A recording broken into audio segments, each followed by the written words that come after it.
Draga i poštovana publika, vjerni pratitelji Lučkih proljetnih večeri, stigli smo do samog kraja našeg koncerta, a time i ovogodišnjeg izdanja festivala.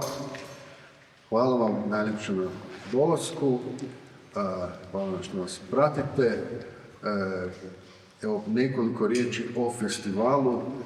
Drugo izdanje pokazalo se možda i izazovnije od prošlogodišnjeg prvog, međutim, usprkos svemu uspjeli smo ostati vjerni i dosljedni našoj ideji i misli da postavimo na pozornicu važna dijela komorne glazbe i nastavimo sa dovođenjem domaćih i inozemnih umjetnika.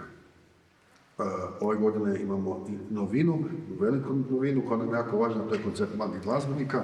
Jučer je bio taj koncert, vrlo uspješan s violinisticom Lilijanom Levak i hornistom Vladom Krpanom i to je nešto s čime ćemo zasigurno nastaviti.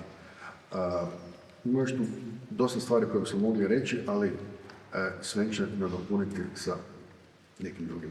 Evo, neću puno dužiti, volio bih se samo zahvaliti svima koji su pridonijeli organizaciju ovog festivala, sponzorima, inspicijentima, puno je tu pojedinaca, pa sad ne bi poimence, naravno gradu Samoboru na podršci, ali svakako bi se voljeli najviše zahvaliti velečasnom Josipu Čulibu i njegovom pomoćniku Boži, bez kojih ovaj festival ne bi postojao. Velečasni je također sudjelovao u organizaciji i bio skupa s nama jedan od idejnih pokretača. Tako da, evo, velečasni, hvala.